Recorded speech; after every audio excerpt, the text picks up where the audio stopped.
Dando continuidade ao curso de Física Geral 1, vamos para a aula 4. Nessa aula nós vamos iniciar a discussão sobre o movimento unidimensional. O que é unidimensional? Basicamente é movimento em uma dimensão, tá bom?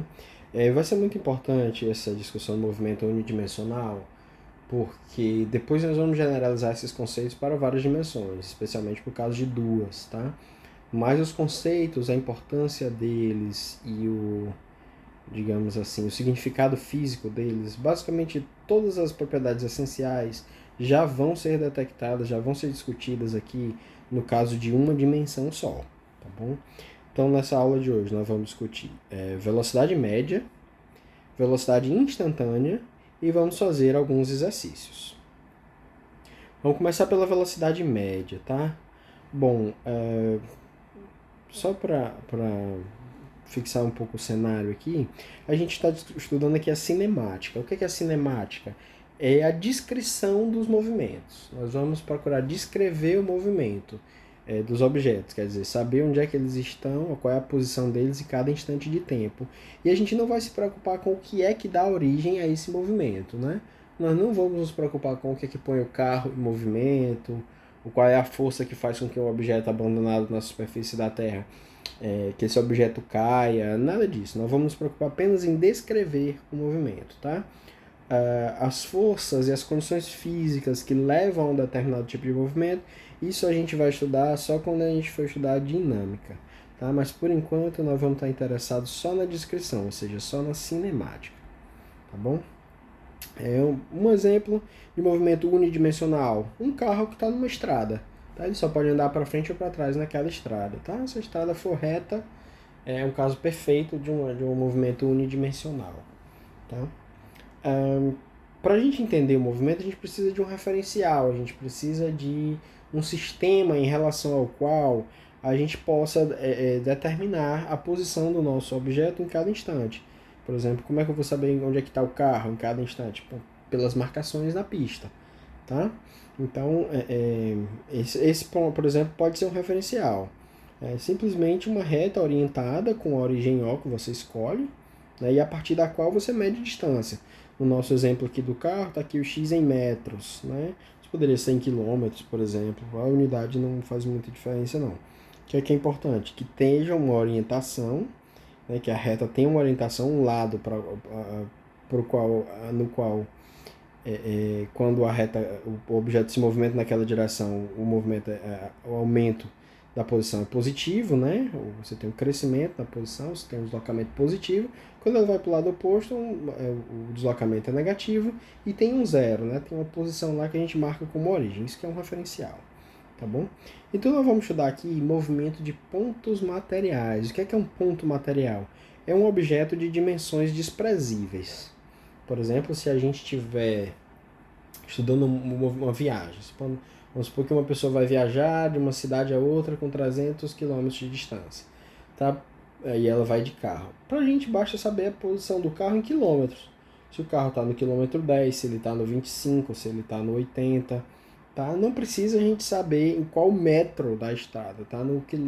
No metro 80.253 está o para-choque do carro. Bom, não faz diferença pra gente, tá? Tipicamente, então o tamanho do carro não importa quando você está estudando esse problema. E aí o carro pode ser considerado um ponto material, né? Agora, se você está perto do carro, você vê que o carro é bem maior do que você, e aí nesse caso não tem como você considerar o carro como sendo um ponto. Então sempre você precisa do contexto do problema. Um outro exemplo de ponto material é o planeta Terra, quando a gente está estudando o movimento da Terra em torno do Sol. Na Física Geral 2 isso vai ficar mais claro, mas basicamente não interessa o tamanho da Terra. Nós podemos considerar a Terra como sendo um ponto. Tá? Um dos motivos principais, o motivo principal para isso é porque as dimensões da Terra são desprezíveis se comparado com a distância Terra-Sol. Né? O tamanho do Sol também é pequeno comparado com a distância Terra-Sol. Acontece, bom, tem mais detalhes sobre a gravidade, mas não vem ao caso agora. O que interessa é que em cada problema você pode, numa situação que o problema pode não depender das dimensões do objeto, né? E aí você pode considerar aquele objeto como um objeto pontual, tá? Um ponto material. E aí, nesse caso, despreza as dimensões do objeto, né? Então vai depender um pouco do contexto, tá? Por exemplo, se a gente considerar a queda de uma bolinha, imagina uma bola de aço que seja bem pequenininha, bem pesada, então a gente pode desprezar a resistência do ar, tá? E para estudar esse movimento, a gente pode, por exemplo, construir uma tabela horária, né? Da seguinte forma: a gente marca a posição em metros e a gente vai marcando também o tempo em segundos, né, para um determinados valores de ΔT. Eu não coloquei o valor fixo aqui de ΔT, tá? O ΔT pode ser uma quantidade em segundos qualquer, mas na posição, no instante t igual a zero, a partícula está na posição x igual a zero, né? E aí nessa unidade aí, né, está em metros, né? Não fiz os cálculos dos ΔTs, mas por exemplo, para ΔT, para um valor de ΔT, né, para um intervalo de tempo ΔT, a posição é 1. Para 2 ΔT, a posição é 4. Para 3 ΔT, a posição é 9. Para 4 ΔT, é 16. Para 5 ΔT, é 25. Então, dessa tabela, a gente olha para ela e a gente já vê que a distância percorrida ela vai com o quadrado do tempo. E isso é uma... E aqui eu nem falei exatamente quais são os valores de ΔT, né? Mas o fato é que quando o tempo dobra, a distância é multiplicada por 4. Quando o tempo triplica, a distância é multiplicada por 9. E por aí vai, né? O fato é que se a distância vai com o quadrado do tempo. Isso a gente já consegue ver aqui nessa tabela horária, tá? Então vamos estudar alguns tipos de movimento específico. Vamos começar pelo movimento uniforme. O que é o movimento uniforme? O movimento uniforme é um movimento que o gráfico é uma reta, tá?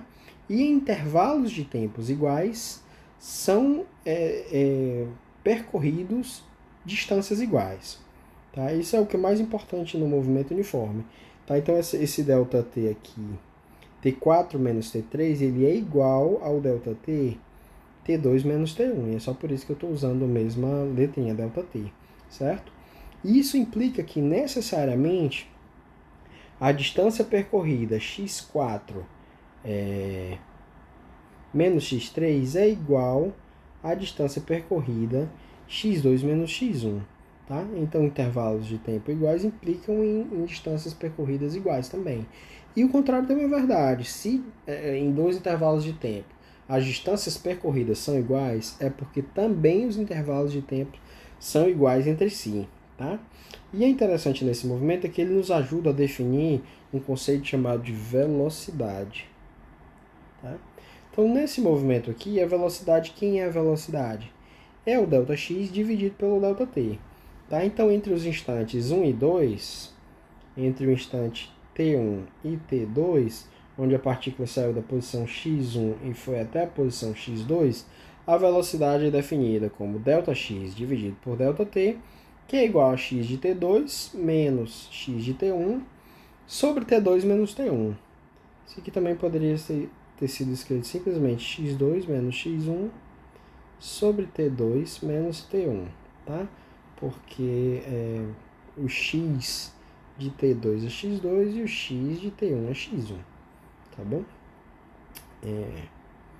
Então, se a gente pode imaginar, por exemplo, o caso em que a partícula ocupa a posição x0 no instante t0. Esse t0 pode ter um valor qualquer. Tá? Então, no instante t0, a partícula está nessa posiçãozinha aqui, certo? Depois de um intervalo de tempo ΔT, ela vai estar na posição x, aqui. Tá? E quem que é a velocidade? A velocidade é a variação no espaço, que é ΔX, dividido pela variação no tempo. Então, a variação no espaço é x menos x0, e a variação no tempo é ΔT, que é t menos t0. Se nós resolvermos essa equação, né, faz isso aqui igual a v e multiplica assim. Ó. Se você fizer isso, você vai chegar na equação x é igual a x0 mais v vezes t menos t0, que é a equação horária do movimento retilíneo e uniforme. Tá bom? Bom, a gente vê o movimento com velocidade constante Mas nem todos os movimentos precisam ter velocidades constantes, né? Às vezes você tem movimentos onde a velocidade varia. Nesse caso aí, o que é que acontece? Bom, aí é interessante a gente definir uma velocidade média, porque vai nos dar uma noção do que é que aconteceu naquele intervalo de tempo, mesmo que nós não saibamos, mesmo que a velocidade não seja constante, tá?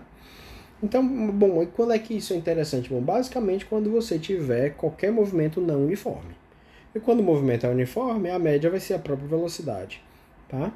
Mas quando o movimento é não uniforme e você tem variações de velocidade, é interessante você definir a velocidade média. E aí a velocidade média, ela vai ser sempre, a definição vai depender dos instantes, né? Então a gente define, e a média está denotada aqui por essa barrinha, tá? Então a velocidade média de T1 até T2 é x de T2 menos x de T1. Quem é que é isso que está aqui em cima? É o nosso ΔX. Sobre T2 menos T1. Quem que é isso? ΔT. Né? Vai ficar x2 menos x1 sobre T2 menos T1. Tá?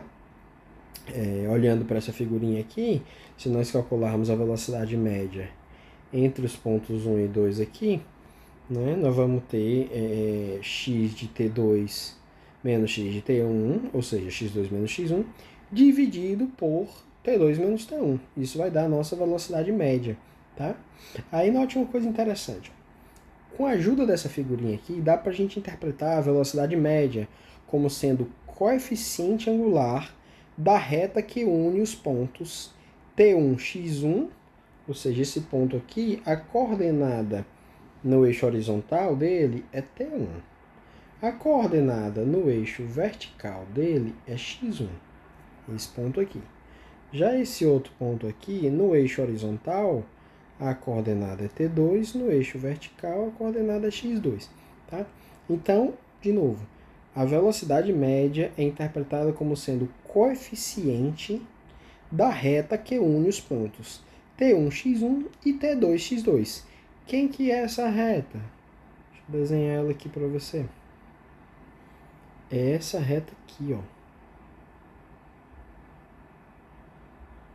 Ficou legal, né? Eu tenho que encontrar uma reta que passe por esses dois pontos. Tá aqui.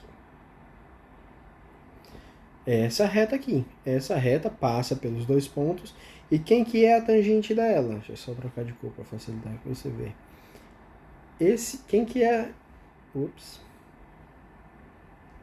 Quem que é a tangente de θ? Tangente de θ é cateto oposto, ou seja, ΔX, dividido pelo cateto adjacente, ou seja, ΔT. Ora, mas ΔX sobre ΔT é isso aqui e é a velocidade. Então, isso aqui é a velocidade média entre T1 e T2. Tá? É a tangente.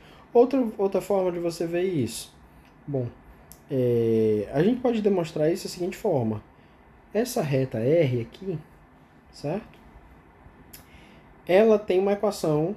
Bom, já que ela é uma reta, a equação dela necessariamente é desse tipo aqui. X é igual a A vezes T mais B. Por quê? Porque é uma reta. Essa é a equação da reta. Tá bom? Também não vou deduzir que essa é a equação da reta, não. Porque senão eu vou ter... Daqui a pouco eu estou citando os postulados de Euclides, né? Então a gente não volta tanto, não. Mas a equação de uma reta na geometria analítica é X é igual a T mais B. Tá? Se você lembrar, você estudou lá na 8ª série, lembra a função afim? Y de x é igual a x mais b. Só que o nosso x aqui, o papel do x é o tempo. E o nosso y a gente está chamando de x. É só uma mudançazinha de variáveis, mas continua tendo o mesmo tipo de comportamento, tá? Onde esse cara aqui é o coeficiente angular. E só para lhe ajudar, eu vou mudar o nome desse cara aqui também.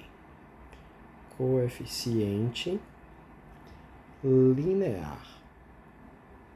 Tá bom? Bom, então se os pontos x1, os pontos T1, x1 e T2, x2 pertencem a essa reta R, significa que eles obedecem à equação. Ou seja, x1 é igual a vezes T1 mais B, e x2 é igual a vezes T2 mais B. Né? Essa aqui é a equação 1 e essa é a equação 2. Eu agora faço a diferença. Equação 2 menos a equação 1, ou seja, todo mundo que está embaixo menos todo mundo que está em cima. Né? Quem está do mesmo lado da igualdade fica do mesmo lado da igualdade. Então vai ficar x2 menos x1 igual a AT2 mais B, que é essa parte aqui de baixo, menos a parte de cima, AT1 mais B, tá? E aí você vai ver que esse B menos esse B aqui vai embora. Você pode colocar esse A aqui em evidência e vai ficar simplesmente AT2 menos T1, tá? Se você resolver para o A, você chega exatamente onde a gente queria chegar, que é mostrar que x2 menos x1 sobre T2 menos T1, o que é igual à velocidade média de T1 até T2, porque essa é a definição de velocidade média, isso é exatamente o coeficiente angular, né, da reta R. Aqui é exatamente essa reta aqui. Esta reta aqui que passa pelos pontos 1 e 2. Então nós mostramos aqui de duas maneiras diferentes, mas obviamente completamente equivalentes, que a velocidade média ela é a tangente,